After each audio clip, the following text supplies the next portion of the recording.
gue Nopai, COO dari Female Daily Network. Hai, saya Via, Editor-in-Chief dari mamisdaily.com.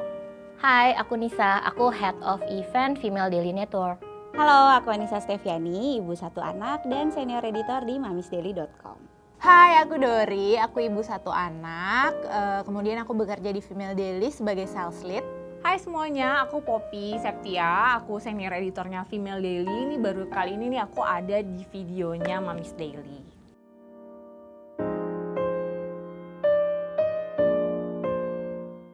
Kayaknya yang bikin sampai sakit hati, yang sampai gue simpan dan bikin gak percaya dia tahu tuh kayaknya sih gak ada ya. Tapi kalau kemudian bikin insecure, pasti ada aja sih. Gak tahu karena orang-orang di sekitar gue tuh baik, atau mereka udah takut duluan lihat gue. Atau memang gue tipe orang yang gak begitu gampang take it personally. Dan biasanya untuk hal-hal yang bikin gue insecure itu sebenarnya hal yang sebenarnya gue udah insecure duluan. Contohnya nih ya, misalnya pas masa pandemi ini kan berat badan gue naik, terus celananya sempit dong, jelas. Terus mulai, ya baju-baju ngerasa gak nyaman. Nah pada saat itu kan sebenarnya gue udah ngerasa gak nyaman dengan diri gue. Nah kemudian udah jarang-jarang ketemu, tiba-tiba ada orang ketemu gue, lu gemukan ya? Nah pasti itu memang akan langsung bikin gue kayak, ih gue gemuk banget ya, emang kelihatan banget ya, sampai kayaknya gue gendut banget. Nah itu tuh akan langsung bikin gue insecure. Atau misalnya kayak gue tuh lagi mesti mikirin satu topik yang kayak gue tuh gak nemu-nemu solusi dari topik ini misalnya. Terus tiba-tiba gue ngajak orang diskusi, terus orang itu tiba-tiba, kenapa gak gini-gini aja? Nah di situ tuh biasanya gue langsung ngerasain insecure, kok gue bego banget ya, kenapa gue nggak kepikir ya gitu. Jadi mungkin yang sering membuat merasa gue nggak nyaman itu kadang-kadang sebenarnya datangnya dari diri gue sendiri gitu. Kalau dari netizen sih alhamdulillah nggak ada yang gue peduliin ya, karena gue nggak kenal sama mereka, jadi nggak terlalu inilah gue sama apa yang mereka sampaikan. Cuman kalau ngomongin dari keluarga itu ada satu omongan yang gue ingat banget, ini kejadiannya 7 tahun lalu. Jadi ada keluarga gue yang bilang kalau gue adalah keset suami. Dan itu ngomongnya ke orang lain tapi di depan gue. Dia kan keset suami gitu. Sebenarnya sih gue jarang terima omongan gak enak dari lingkungan sekitar. Tapi yang paling sering ngomong gue gak enak tuh malah keluarga gue sendiri sih. Omongannya kayak pas gue kecil sampai gue mau umur 18 kan kayak sering banget bilang kayak gue tuh gak bisa apa-apa gitu terus sih.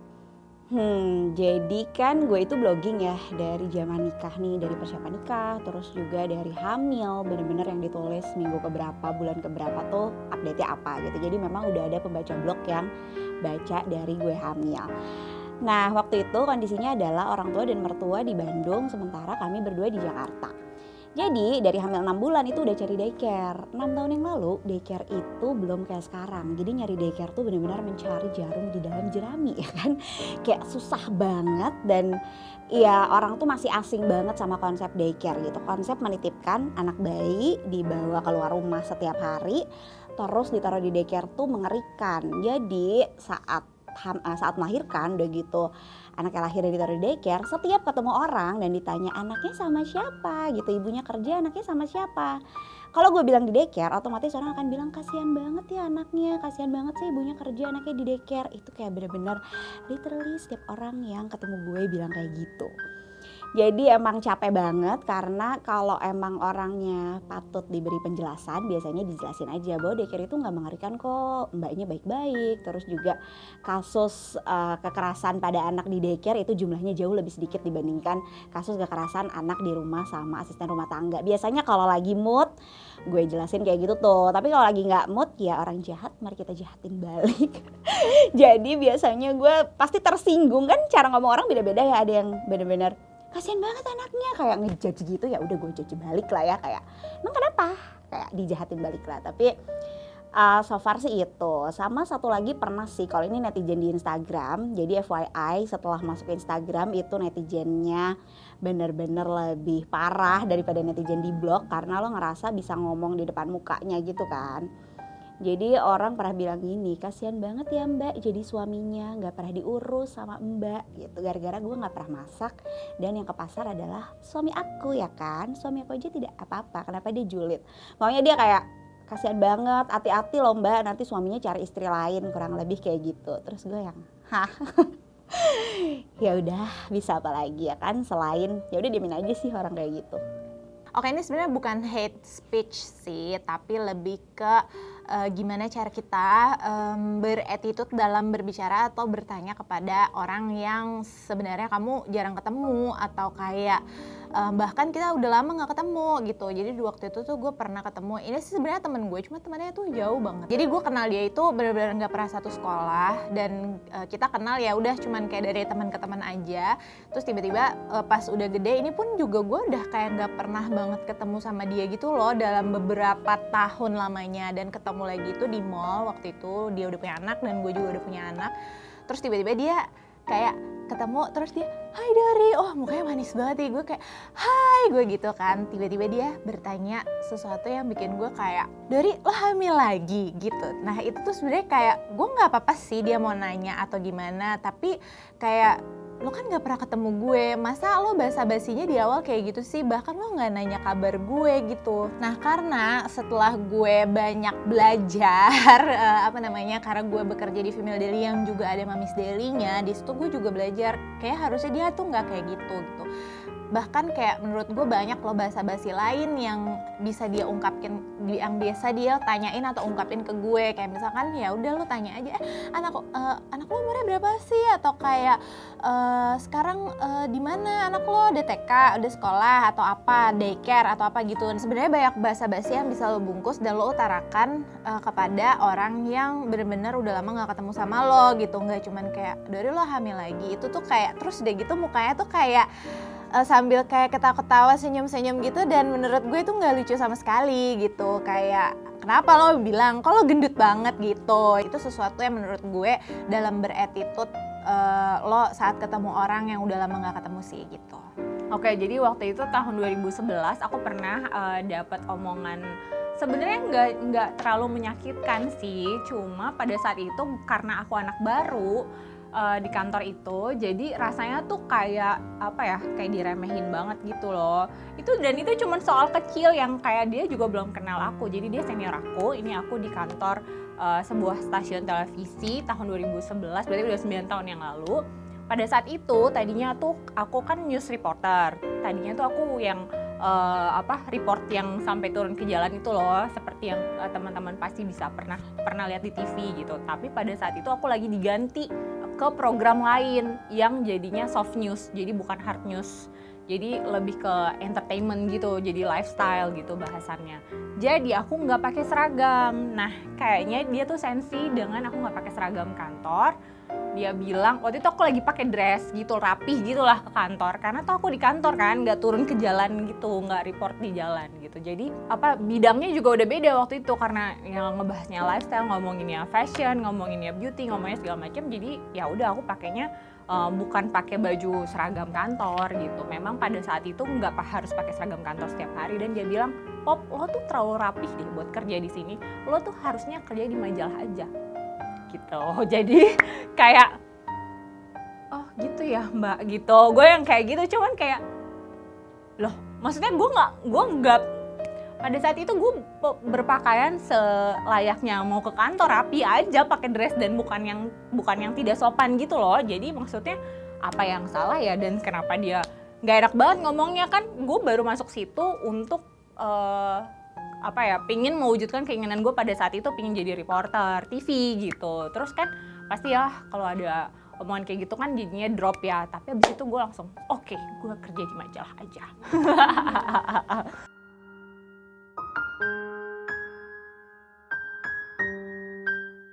Oke, kalau gue biasanya satu ya karena itu semua kadang-kadang insecurity-nya datang dari diri gue sendiri, ya biasanya gue akan ngeliat ke diri gue sendiri dulu. Ya kemudian emang lu udah gemukan, ya do something with yourself gitu. Nah kalau kemudian contohnya misalnya ada yang komen gitu kayak, "Lu gemukan ya?" Nah paling banyak nih sebenarnya yang komen kayak gitu kan biasa generasi di atas kita tuh, kayak mama-mama kita, tante kita. Nah tapi gue tuh kalau justru mereka yang ngomong, gue dengan cepat akan merasa mengerti kenapa mereka ngomong gitu. Karena sebenarnya generasi mereka tuh basa-basi yang diajarkan di generasi mereka tuh ya kayak gitu, into fisik gitu kan. Kalau putihan, kalau iteman gitu. Dan karena gue mikir, itu kan emang basa-basinya mereka, don't take it personally, ya itu tuh buat gue lebih gampang untuk gue ngerasa ya udah gitu, nggak usah terlalu dipikirin gitu. Atau waktu itu pernah gue inget ada satu temen gue ngomong kayak gini, lu ambisius banget sih. Kata-kata ambisiusnya tuh dalam konotasi bahwa perempuan berambisi itu negatif. Tapi gue tuh nggak kayak kemudian jadi sakit hati sih sama dia, considering dia perempuan juga, dia tidak bekerja. Gue cuma ngeliat, mungkin sebenarnya dia ngomong kayak gitu ke gue karena dia mau punya ambisi aja nggak bisa gitu. Karena dia sendiri justru menutupi insecurity-nya dia dengan mengatakan itu ke gue.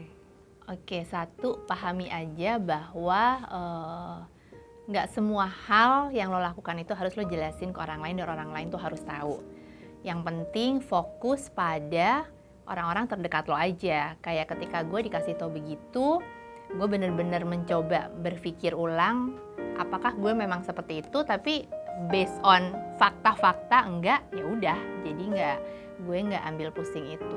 Ya gue nggak dengerin sih, soalnya gue udah ngetren diri gue sendiri kalau gue tuh nggak peduli apa kata orang yang negatif tentang gue. Jadi gue hidup tuh bukan berdasarkan ekspektasi orang ke gue, tapi gue hidup buat achievement diri gue sendiri.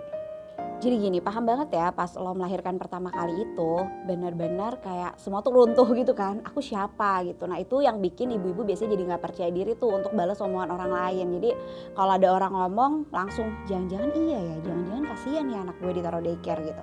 Pasti ada perasaan-perasaan kayak gitu kan, cuman yakini diri aja kalau semua keputusan yang lo ambil itu udah yang terbaik dan emang udah diputuskan matang-matang. Jadi kalau lo yakin, harusnya orang lain yang ngomong apapun juga gak bakalan jadi goyah gitu loh cuma gara-gara omongan orang, apalagi orangnya nggak bayarin juga ya kan, nggak nabungin buat anak lo sekolah, ngapain didengerin sebenarnya.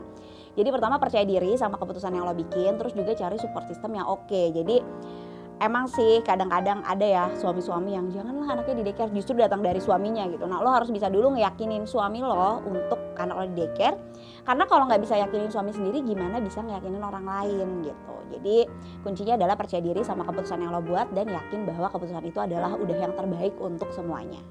Jadi gini, paham banget ya pas lo melahirkan pertama kali itu benar-benar kayak semua tuh runtuh gitu kan, aku siapa gitu. Nah itu yang bikin ibu-ibu biasanya jadi gak percaya diri tuh untuk balas omongan orang lain. Jadi kalau ada orang ngomong langsung jangan-jangan iya ya, jangan-jangan kasihan ya anak gue ditaruh daycare gitu.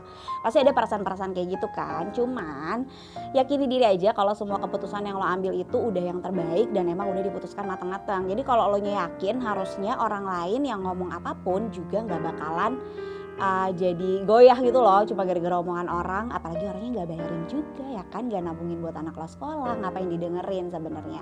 Jadi pertama percaya diri sama keputusan yang lo bikin, terus juga cari support system yang oke. Jadi emang sih kadang-kadang ada ya suami-suami yang janganlah anaknya di daycare, justru datang dari suaminya gitu. Nah lo harus bisa dulu ngeyakinin suami lo untuk anak lo di daycare, karena kalau nggak bisa yakinin suami sendiri gimana bisa ngeyakinin orang lain gitu. Jadi kuncinya adalah percaya diri sama keputusan yang lo buat dan yakin bahwa keputusan itu adalah udah yang terbaik untuk semuanya.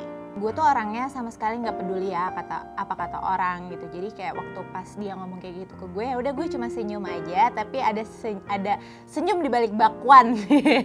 Ada senyuman gue itu ada di ada maksud lah gitu senyumannya gitu. Ya udah abis itu setelah dia tanya gitu, gue sama sekali nggak jawab, gue hanya senyum aja, kemudian kayak yaudah ya gue duluan gitu. Dan itu benar-benar berlalu banget gitu.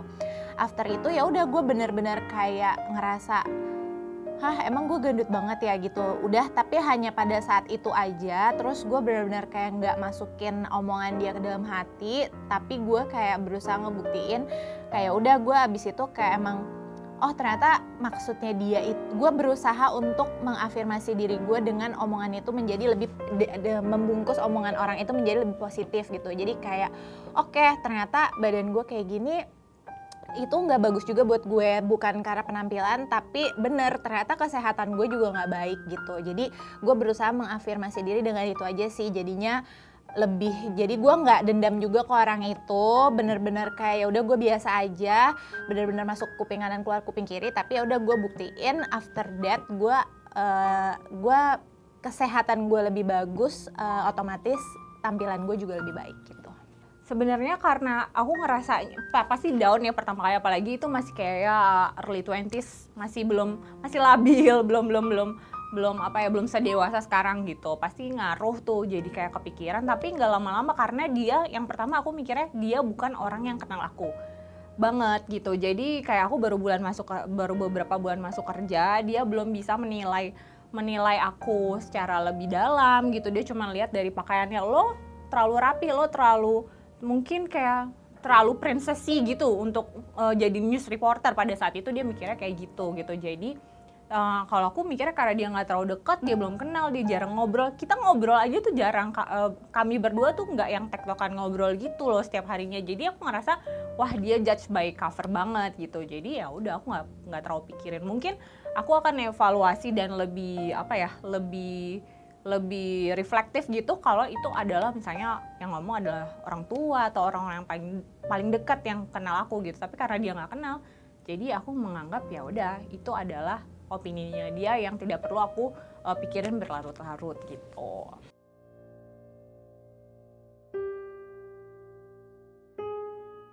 Oke, dari gue, ya dari pelajaran yang gue selama ini alamin adalah don't take it personally. Kadang-kadang kan kita ngerasa insecure karena baca komen di Instagram misalnya, karena baca story-nya orang gitu. Nah, kalau memang itu udah membuat ngerasa nggak nyaman atau insecure ya jangan baca dulu gitu. Dan kemudian menurut gue kalau orang dikit-dikit baca atau denger orang ngomong merasa insecure, sebenarnya lu tuh egois gitu. Dalam arti lu cuma mikirin bahwa ih kayak dia ngomong jelek ke gue deh, ih kayak dia itu ngomong itu ke gue deh, itu ke gue deh. Nah sebenarnya kan lu tuh bener-bener memusatkan semua ini tuh terhadap diri lu, padahal belum tentu loh orang tuh maksudnya seperti itu gitu. Jadi satu itu, terus kedua don't take it personally. Yang ketiga menurut gue berusaha empati dengan orang yang memang kalau misalnya nih orangnya direct ngomong ke lu gitu, ih lu kok gini sih. Lu coba pikirin deh dari sisinya dia. Sebenarnya kadang-kadang orang itu ngomong jahat atau ngomong nggak enak ke elu karena sebenarnya untuk menutupi insecurity-nya dia sendiri gitu. Kalau yang ngomong kayak gitu teman baik lu, baru itu pikirin beda. Karena kan harusnya kalau temen lu tahu persis gimana caranya ngomong ke lu tanpa membuat lu merasa insecure, tahu gimana caranya menyampaikan kritik membangun gitu. Tapi kalau ya cuman orang selewat doang, ya udahlah nggak usah dipikirin.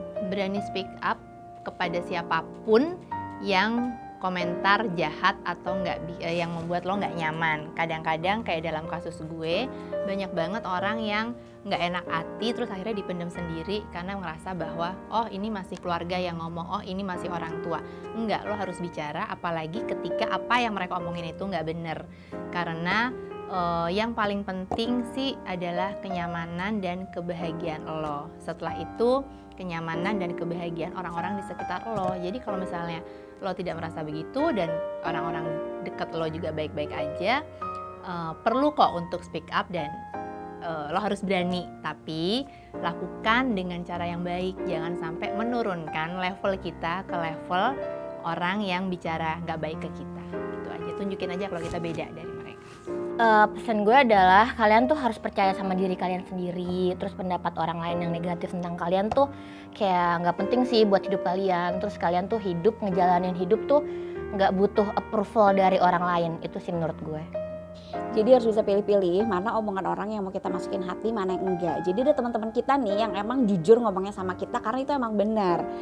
Jadi kalau teman-teman kayak gitu emang kita mesti pikirin kali ya, jangan-jangan dia emang benar gitu. Tapi ada juga omongan-omongan orang yang selewat sebenarnya, yang kenal juga enggak, yang kayak udah lama enggak ketemu, terus juga nggak ada impactnya lah gitu sama hidup lo. Dia juga nggak tahu hidup lo sehari-hari gimana, tapi komen yang nggak enak, nah itulah yang harus dipisahin dan jangan dimasukin ke hati. Karena nggak bisa nih kita mau masukin omongan orang semua. Karena bahkan gini deh, lo masuk lift aja ya lagi hamil, itu ada ibu-ibu di sebelah lo yang bisa dengan ngejudge kok lagi hamil pakai celana jeans misalnya, kenal aja enggak bu, mohon maaf gitu kan.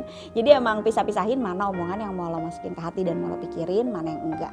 Selalu sepakat sama suami, karena kalau nggak sepakat nanti juga ribet urusannya. Terus yang terakhir adalah percaya diri dan semuanya harus tahu kenapa lo mengambil keputusan ini buat anak lo. Gitu. Kata-kata yang nggak enak dari orang-orang terdekat, dari keluarga atau dari apa, ya udah lo kalau misalnya emang lo mau jawab, mendingan sih lebih baik dijawab aja. Kayak urusan apa mereka ngatain lo kayak gitu atau berbicara kurang baik kalau kayak gitu. Toh mereka juga maksudnya kayak nggak ada untungnya juga buat mereka ngomong kayak gitu, dan nggak ada untungnya juga buat kita kayak terlalu mikirin omongan mereka. Yang ada nanti kitanya jadi down, terus hidup lo juga vibes-nya jadi jelek, di lo nya juga jadi berpengaruh juga sih soalnya ke kesehatan karena lo stres mikirinnya, jadi otomatis ya udah badan lo juga jadi nggak enak aja seharian gitu. Yang pertama pastinya kadang-kadang apalagi sekarang di dunia sosial media kadang-kadang memang mereka melemparkan kata-kata yang nggak nyaman, yang bikin kita nggak nyaman, atau kata-kata jahat atau hate speech itu karena sebenarnya mereka mungkin mereka nggak percaya diri sama merekanya sendiri gitu. Apalagi kalau ini datang dari orang-orang yang nggak kenal sama kita gitu. Jadi kalau itu bukan orang-orang yang penting, itu bukan orang-orang yang berpengaruh di kehidupan kita, itu ya memang kita harus pangkas untuk nggak mikirin terlalu detail gitu. Jangan dibawa berlarut-larut, jangan dibawa sedih, ya boleh sedih sehari aja atau kesel sehari aja, tapi ya udah habis itu nggak usah dianggap penting omongannya mereka, karena yang bisa membuktikan itu adalah diri kita sendiri. Kita bisa atau enggak, kita bakalan jatuh atau enggak sama omongannya mereka, itu kita sendiri yang bisa buktiin gitu. Tapi kalau misalnya omongan-omongan nggak enak ini datangnya dari orang-orang terdekat, misalnya orang tua, terus kakak adik atau suami atau sahabat kita yang memang dekat sama kita, itu mungkin bisa lebih dikomunikasikan lagi gitu. Jadi apa yang kita mau, apa yang ada di pikiran kita, apa yang kita rasain setelah mendengar kata-kata nggak enak itu nggak boleh kayak dipendem sendirian gitu. Nanti malahan jadinya bahaya, mental health kita yang kena gitu, yang malah keganggu gitu. Jadi emang harus dikomunikasikan gitu. Jadi ada bedanya antara hate speech atau dari yang dekat, dari orang-orang terdekat, sama dari orang yang sebenarnya nggak tahu kita gitu.